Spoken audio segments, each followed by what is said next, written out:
ಬ್ಯಾಂಕ್ನ ಭದ್ರತಾ ಕೋಶವು 20 ಟನ್ ಭಾರವಾದ ಬಾಗಿಲನ್ನು ಹೊಂದಿತ್ತು. ಅದರ ಗೋಡೆಗಳನ್ನು ಕಬ್ಬಿಣದಿಂದ ಬಲಪಡಿಸಲಾಗಿತ್ತು. ತಯಾರಕರು ಅದರ ಬಗ್ಗೆ ತುಂಬಾ ಖಚಿತವಾಗಿದ್ದರು. ಅವರು ಬ್ಯಾಂಕ್ನ ಭದ್ರತಾ ಕೋಶದಲ್ಲಿ ಭದ್ರತಾ ಎಚ್ಚರಿಕೆಯನ್ನು ಸ್ಥಾಪಿಸಲಿಲ್ಲ, ಏಕೆಂದರೆ ಇದನ್ನು ಅಭೇದ್ಯವಾದ ಭದ್ರತಾ ಕೋಶ ಎಂದು ಕರೆಯಲಾಗುತ್ತಿತ್ತು. ಅಪರಾಧಿಗಳು ಒಂದು ಮಾಸ್ಟರ್ ಪ್ಲಾನ್ ರೂಪಿಸಿದಾಗ 27 ಗಂಟೆಗಳ ಕಾಲ ಭದ್ರತಾ ಪಡೆಯನ್ನು ಮೀರಿಸಿ ಭದ್ರತಾ ಕೋಶದಲ್ಲಿ ಅಡಗಿಕೊಂಡಾಗ ಅದರ ಭ್ರಮೆ ಚೂರು ಚೂರಾಯಿತು. ಮತ್ತೊಮ್ಮೆ ವಿಸ್ಮಯ ಕ್ಷಣ ಯೂಟ್ಯೂಬ್ ಚಾನಲ್ಗೆ ಸ್ವಾಗತ.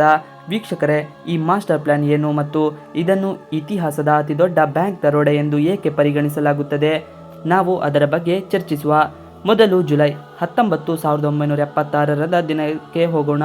ಸೋಮವಾರ ಸೂರ್ಯೋದಯವಾಗಿತ್ತು ಮತ್ತು ಸಿಬ್ಬಂದಿ ಸದಸ್ಯರು ಫ್ರಾನ್ಸ್ನ ನೈಸ್ ನಗರದ ಸೊಸೈಟಿ ಜನರಲ್ ಬ್ಯಾಂಕ್ಗೆ ಬರಲು ಪ್ರಾರಂಭಿಸಿದ್ದರು.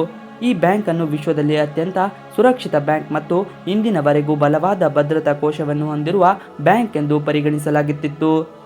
ಏನಾಯಿತೆಂದರೆ, ದಿನಚರಿಯ ಪ್ರಕಾರ ಬ್ಯಾಂಕ್ ಸಿಬ್ಬಂದಿ ಭದ್ರತಾ ಕೋಶವನ್ನು ತೆರೆಯಲು ಹೋದರು. ಇದು ತುಂಬಾ ಭಾರವಾದ ಬಾಗಿಲು ಮತ್ತು ಅತ್ಯಂತ ಸಂಕೀರ್ಣವಾದ ಬೀಗವನ್ನು ಹೊಂದಿತ್ತು. ಅವರು ಬೀಗದ ಸಂಯೋಜನೆಯನ್ನು ನಮೂದಿಸಿದರು, ಆದರೆ ಬಾಗಿಲು ತೆರೆಯಲಿಲ್ಲ.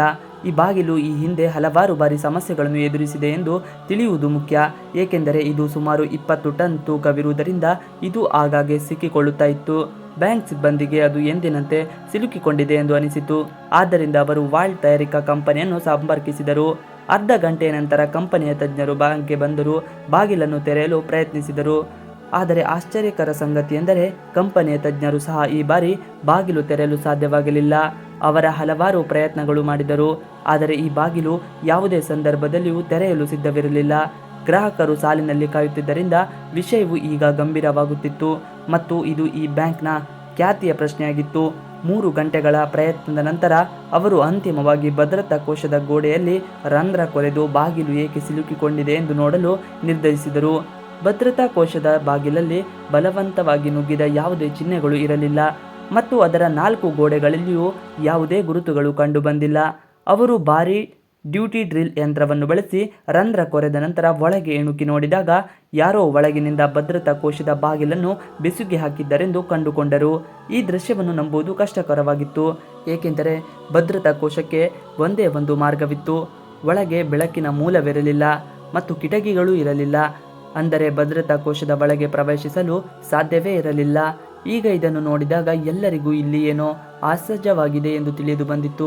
ಅವರು ಯಂತ್ರೋಪಕರಣಗಳನ್ನು ವ್ಯವಸ್ಥಿತಗೊಳಿಸಿದರು ಮತ್ತು ಭದ್ರತಾ ಕೋಶದ ಗೋಡೆಗಳನ್ನು ಒಡೆದು ಒಳಗೆ ಪ್ರವೇಶಿಸಲು ನಿರ್ಧರಿಸಿದರು.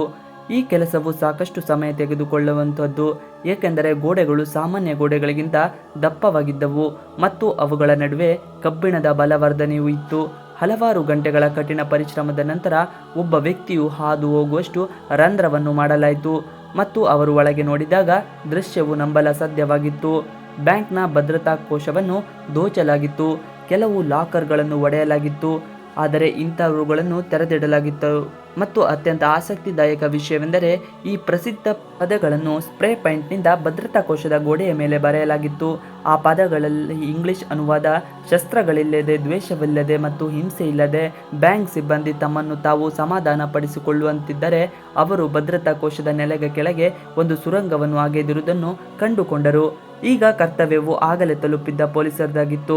ದರೋಡೆಕೋರರು ಭದ್ರತಾ ಕೋಶದ ಒಳಗೆ 4000 ಸೇಫ್ ಡೆಪಾಸಿಟ್ ಬಾಕ್ಸ್ಗಳಲ್ಲಿ 400 ಬಾಕ್ಸ್ಗಳನ್ನು ಒಡೆದು ಹಣ ಮತ್ತು ಚಿನ್ನದ ಬ್ಲಾಕ್ಗಳನ್ನು ಸೇರಿದಂತೆ ಬೆಲೆ ಬಾಳುವಂತಹ ವಸ್ತುಗಳನ್ನು ತೆಗೆದುಕೊಂಡು ಪರಾರಿಯಾಗಿದ್ದರು.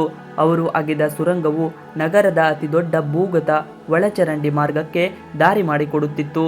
ಅಲ್ಲಿ ಪೊಲೀಸರು ಉಪಕರಣಗಳು ಮತ್ತು 27 ಗ್ಯಾಸ್ ಸಿಲಿಂಡರ್ಗಳು ಸೇರಿದಂತೆ ಸಾಕಷ್ಟು ಸಾಕ್ಷ್ಯಗಳನ್ನು ಕಂಡುಕೊಂಡರು.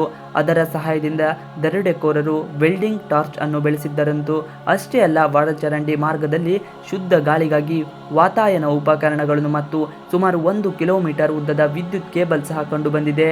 ಈ ದರೋಡೆಕೋರರು ಮೌಲ್ಯ $20 ಮಿಲಿಯನ್ ಹೆಚ್ಚಿತ್ತು. ಇಂದು ಇದರ ಮೌಲ್ಯವನ್ನು $110 ಮಿಲಿಯನ್ ಎಂದು ಅಂದಾಜಿಸಲಾಗಿದೆ. ಇದು ಸುಮಾರು 900 ಕೋಟಿ ರೂಪಾಯಿಗಳಿಗೆ ಸಮನಾಗಿದೆ.